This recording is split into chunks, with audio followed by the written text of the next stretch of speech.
ನಮಸ್ಕಾರ. ಮಧ್ಯಾಹ್ನ ಅಗ್ರವಾರ್ತೆಗೆ ಸ್ವಾಗತ. ನಾನು ಪೃಥ್ವಿರಾಜ್ ಹಾರನಹಳ್ಳಿ. ಬಿಜೆಪಿ ಟಿಕೆಟ್ ಫೈನಲ್ಗೆ ದೆಹಲಿಯಲ್ಲಿ ಸರ್ಕಸ್ ಮಾಡ್ತಾ ಇದ್ದಾರೆ ಬಿಜೆಪಿ ನಾಯಕರು. ಇದು ಬಿಜೆಪಿ ಟಿಕೆಟ್ ಬಿಡುಗಡೆ ಅನುಮಾನ ಅಂತ ಹೇಳಲಾಗ್ತಾ ಇದೆ. ಮತ್ತಷ್ಟು ಮಾಹಿತಿ ಕೇಳಿದ್ದಾರಂತೆ ವರಿಷ್ಠರು. ಮಾಹಿತಿ ಬಂದ ಬಳಿಕ ಮತ್ತೊಂದು ಸಭೆಯನ್ನ ನಡೆಸಲಾಗುತ್ತಂತೆ. ಸಭೆ ಬಳಿಕ ಪಟ್ಟಿ ಬಿಡುಗಡೆ ಮಾಡಲಾಗುತ್ತೆ. ಇಂದು ಸಂಜೆ ಅಥವಾ ನಾಳೆ ಪಟ್ಟಿ ಬಿಡುಗಡೆ ಅಂತ ಹೇಳಲಾಗ್ತಾ ಇದೆ. ಸಿಎಂ ಬಸವರಾಜ ಬೊಮ್ಮಾಯಿ ಅವರು ಪ್ರತಿಕ್ರಿಯೆಯನ್ನ ಕೊಟ್ಟಿದ್ದಾರೆ.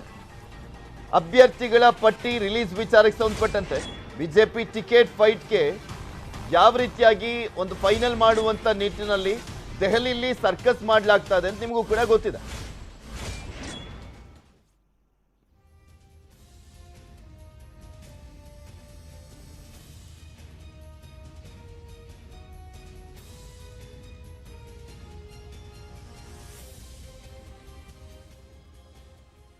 ಫ್ರೀ ಮಾರ್ಕೆಟ್ ಆ ಥರ ಏನು ರೂಲ್ಸ್ ಇಲ್ಲ. ಒಂದು ಸಂಸ್ಥೆ ಇನ್ನೊಂದು ಸಂಸ್ಥೆ ಆಗ್ಬೇಕಂತ ರೂಲ್ಸ್ ಇಲ್ಲ.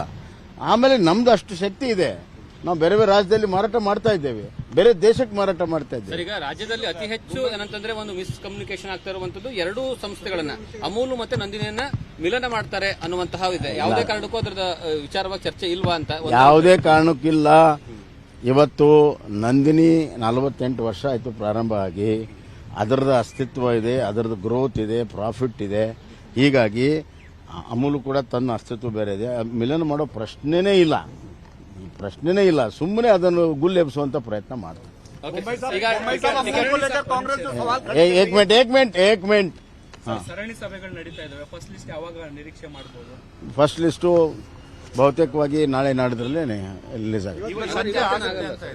ಇವತ್ತು ಸಾಯಂಕಾಲ ಆಗೋ ಸಾಧ್ಯತೆ ಇದೆ. ಆದರೆ ಇನ್ನ ಚರ್ಚೆಗಳಿರೋದ್ರಿಂದ ನನಗನ್ನಿಸ್ತಾ ಇದೆ ನಾಳೆ ರಿಲೀಸ್ ಆಗುತ್ತೆ. ಇನ್ನೊಂದು ಸರ್, ಈಗ ಗೊಂದಲ ಏನಿಲ್ಲ. ಕೆಲವುಗಳ ಬಗ್ಗೆ ಇನ್ನಷ್ಟು ಗ್ರೌಂಡ್ ಇನ್ಫಾರ್ಮೇಶನ್ ತಗೊಳ್ಳುವಂಥದ್ದು, ಹೊಸ ಅಭ್ಯರ್ಥಿಗಳ ಬಗ್ಗೆ ಇನ್ನಷ್ಟು ಎಲ್ಲ ಇನ್ಫಾರ್ಮೇಶನ್ ತಗೊಂಡು ಚರ್ಚೆ ಮಾಡಬೇಕನ್ನೋ ಕಾರಣದಿಂದ ಆಗಿದೆ. ಸೀನಿಯರ್ ಎಂಎಲ್ಎಗಳಿಗೆ ಮತ್ತು ಕೆಲವು ಸಚಿವರಾದವರಿಗೆ ಬೇರೆ ಕ್ಷೇತ್ರಗಳ ಕೊಡೋ ಬಗ್ಗೆ ಚರ್ಚೆ ಆಗಿದೆ. ರಾಜಕೀಯ ರಣತಂತ್ರದಲ್ಲಿ ಏನೆಲ್ಲ ಮಾಡಬೇಕು ಅದೆಲ್ಲ ಆಗ್ತಾ ಇದೆ. ನಾನು ಈ ವಿವರವನ್ನು ಹೇಳಕ್ ಸಾಧ್ಯ ಇಲ್ಲ. ಅಂದ್ರೆ ಈಗ ಫಾರ್ ಎಕ್ಸಾಂಪಲ್ ಒಂದೊಂದು ಕ್ಷೇತ್ರವನ್ನ ಬಿಟ್ಟು ಎರಡೆರಡು ಕ್ಷೇತ್ರವನ್ನ ಕೊಡುವಂತಹ ಚರ್ಚೆಯೂ ಸಹಿತ. ಫಾರ್ ಎಕ್ಸಾಂಪಲ್ ಅಶೋಕ್ ಅವರಿಗೆ ಇಲ್ಲಿ ಪದ್ಮನಾಭ ನಗರ ಇರುತ್ತೆ, ಮತ್ತೊಂದು ಕಡೆಗೆ ನಾನು ಅದು ಹೇಳಿದ್ನಲ್ಲ, ವಿವರವನ್ನು ಇವಾಗ ಹೇಳಕ್ಕಾಗಲ್ಲ. ಅದೆಲ್ಲ ಲೀಸ್ಟ್ ಅಲ್ಲೇ ನೋಡ್ಬೇಕಾ? ಹೌದು. ಹಾಲಿ ಶಾಸಕರಿಗೆ ಎಲ್ಲರಿಗೂ ಟಿಕೆಟ್ ಸಿಗುತ್ತಾ ಅನ್ನೋದು ಬಹಳ ಪ್ರಶ್ನೆ ಇದೆ ಸರ್. ಅವೆಲ್ಲ ಪ್ರಶ್ನೆ ಲಿಸ್ಟ್ ನೋಡಿದಾಗ ಉತ್ತರ ಸಿಗ್ತದೆ. ಸರ್ ಒಂದು ಅಲ್ಲ, ಕೆಲವರು ಮಿಸ್ ಆಗುತ್ತೆ. ನೀವು ಏನೇ ಪ್ರಶ್ನೆ ಕೇಳಿದ್ರು ಲಿಸ್ಟ್ ಅಲ್ಲಿ ನೋಡಿ. ಮೊದಲ ಹಂತದಲ್ಲಿ ಎಷ್ಟು ಲಿಸ್ಟ್ ಕೊಡ್ತೀರಾ ಅದಾದ್ರೂ ಹೇಳಿ ಸರ್. ಕೊನೆ ಪಕ್ಷ ಮೊದಲ ಹಂತದಲ್ಲಿ ಎಷ್ಟು ಕೊಡ್ತೀರಾ? ಮೊದಲನೇ ಅದು ಇವತ್ತಿನ ಚರ್ಚೆ ಮೇಲೆ ಅಂತಿಮ ಆಗ್ತದೆ. ಯಾಕಂತಂದ್ರೆ ಆ ಚರ್ಚೆಯಲ್ಲೇ ಕೆಲವೆಲ್ಲ ವಿವರಗಳನ್ನ ಪಡ್ಕೊಂಡಾಗ ಅಂತಿಮವಾಗಿ ಎಷ್ಟು ಲಿಸ್ಟ್ ಆದ್ರೂ ನಾವು ಕ್ಲಿಯರ್ ಮಾಡಬಹುದು ಅನ್ನೋದು ಇವತ್ತು ಸಾಯಂಕಾಲ ತೀರ್ಮಾನ ಆಗುತ್ತೆ. ಅದೆಲ್ಲವೂ ಈ ಲಿಸ್ಟ್ ಅಲ್ಲಿ ನೋಡಿ.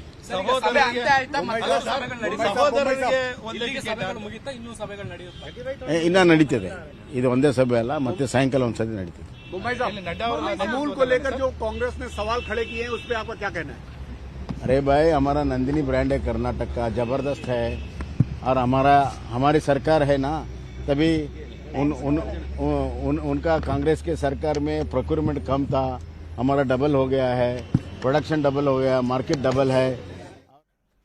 ನೋಡ್ತಾ ಇದ್ರಿ, ಬಿಜೆಪಿ ಟಿಕೆಟ್ ವಿಚಾರಕ್ಕೆ ಸಂಬಂಧಪಟ್ಟಂತೆ ಒಂದು ಕ್ಲಾರಿಟಿಯನ್ನ ಕೊಡುವಂತ ಕೆಲಸವನ್ನ ಬೊಮ್ಮಾಯಿ ಅವರು ಮಾಡ್ತಾ ಇದ್ರು. ನಾಳೆ ಅಥವಾ ನಾಡಿದ್ದು ಬರುತ್ತೆ ಅಂತ ಹೇಳ್ತಾ ಇದ್ದಾರೆ. ಅಂದ್ರೆ ಇವತ್ತು ಟಿಕೆಟ್ ಅನೌನ್ಸ್ ಆಗುವಂತದ್ದು ಆಲ್ಮೋಸ್ಟ್ ಡೌಟ್ ಅನ್ನುವಂತ ಲೆಕ್ಕಾಚಾರದಲ್ಲೇ ಬಸವರಾಜ ಬೊಮ್ಮಾಯಿ ಅವರು ಮಾತನಾಡ್ತಾ ಇದ್ದಾರೆ. ಕೆಲವೊಂದು ಕ್ಷೇತ್ರಗಳ ವಿಚಾರಕ್ಕೆ ಸಂಬಂಧಪಟ್ಟಂತೆ ಇನ್ನೂ ಕೂಡ ಸಾಕಷ್ಟು ಜಿದ್ದಾಜಿದ್ದಿ ನಡೀತಾ ಇದೆ. ಸಾಕಷ್ಟು ಮಾಹಿತಿಯನ್ನ ಕೇಳಿದ್ದಾರೆ ಅನ್ನುವಂಥದ್ದು ಬಸವರಾಜ ಬೊಮ್ಮಾಯಿ ಅವರ ಮಾತುಗಳಲ್ಲೇ ಸ್ಪಷ್ಟವಾಗಿ ಕಾಣಿಸ್ತಾ ಇದೆ. ಇಲ್ಲಿ ಪ್ರಮುಖವಾಗಿ ನೋಡೋದಾದ್ರೆ ಒಂದು 120 ಜನ ಏನು ಶಾಸಕರಿದ್ದಾರೆ, ಅದರಲ್ಲಿ ಒಂದು 10 ಜನದ್ದು ಮಿಸ್ ಆಗಿ ಇನ್ನೊಂದು 100 ಜನಕ್ಕಾದ್ರೂ ಅನೌನ್ಸ್ ಮಾಡುವಂತ ಸಾಧ್ಯತೆ ಇದೆಯಾ ಅನ್ನುವಂಥದ್ದನ್ನ ನೋಡ್ಬೋದಿತ್ತು. ಆದ್ರೆ ಅದು ಕೂಡ ಡೌಟ್ ಅನ್ನುವಂಥದ್ದು ಬಸವರಾಜ ಬೊಮ್ಮಾಯಿ ಅವರ ಮಾತುಗಳಲ್ಲಿ ಗೊತ್ತಾಗ್ತಿದೆ.